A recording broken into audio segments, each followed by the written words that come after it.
मिथिला के जंगलों में बहुत समय पहले एक सियार रहता था। वह बहुत आलसी था। उसे शिकार करना बहुत भारी लगता था। उसका दिमाग शैतानी और चालाक था। वह हमेशा यह सोचता कि कैसे बिना हाथ पैर हिलाए खाना मिल जाए। एक दिन सियार झाड़ियों के पीछे छिपकर भोजन की तलाश कर रहा था। थोड़ी देर बाद वहां से खरगोश की टोली जा रही थी। सियार उन खरगोशों को देखकर सोचने लगा, वाह वाह, खरगोश का झुंड मतलब ताजा खाना। इतना सोचकर सियार उनका पीछा करने लगा। कुछ ही दूरी पर खरगोश के बिल थे। वो उसमें चले गए। सियार बाहर ही छिपकर खड़ा था।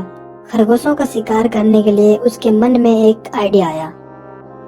खरगोश सुबह बिल से बाहर निकले तो सियार को उस अनोखी मुद्रा में खड़े देखकर वह चकित हो गए। एक खरगोश उसके पास जाकर बोला, सियार मामा, तुम इस प्रकार दो पैर पर क्यों खड़े हो? मूर्ख, तुझे मेरे बारे में नहीं पता क्या? मैं चारों टांगे अगर नीचे रख दूंगा तो धरती मेरी बोझ नहीं संभाल पाएगी। साथ ही तुम सब खत्म हो जाओगे। तुम सबके कल्याण के लिए मुझे दो टांग पर खड़ा रहना पड़ता है। हे महान सियार, हमें अपने बारे में कुछ बताइए। मैंने सैकड़ों वर्ष हिमालय पर्वत पर दो टांगों पर खड़े होकर तपस्या की। मेरी तपस्या समाप्त होने पर सभी देवताओं ने मुझ पर फूलों की वर्षा की।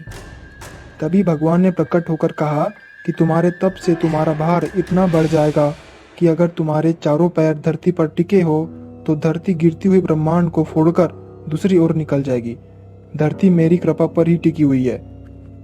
तब से मैं दोनों टांगों पर ही खड़ा हूँ।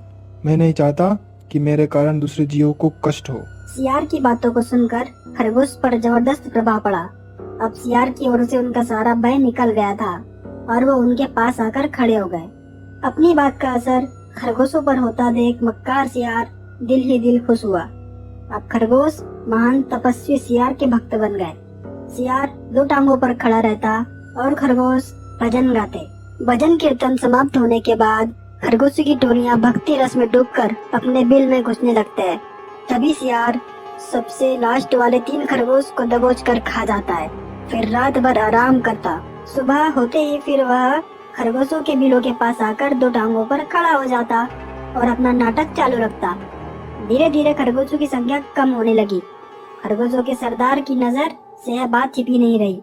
एक दिन सरदार ने सियार से पूछ ही लिया, हे महान सियार, मेरी टोली के खरगोश मुझे कम होते नजर आ रहे हैं। ऐसा क्यों हो रहा है? हे चतुर खरगोश, यह तो होना ही था। जो सच्चे मन से मेरी भक्ति करेगा वह शरीर बैकुंठ को जाएगा। बहुत से खरगोश भक्ति का फल पा रहे हैं। खरगोशों के सरदार ने देखा कि सियार मोटा हो गया है। कहीं उसका पेट ही तो वह बैकुंठ लोक नहीं है जहाँ खरगोश जा रहे हैं।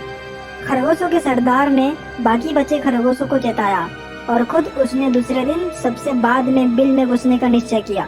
भजन समाप्त होने के बाद खरगोश बिलों में घुसे। फिर से सियार ने सबसे अंत के खरगोश को दबोचना चाहा। खरगोशों का सरदार पहले से ही सतर्क था। वह चकमा देकर सियार के वार से बच गया। असलियत का पता चलते ही वह उछलकर सियार की गर्दन पर चढ़ गया और बाकी खरगोशों ने भी सियार पर हमला किया। उन्होंने अपने धारदार दांतों से सियार को मार गिराया और सियार का शरीर बैकुंठ लोक को प्राप्त हो गया।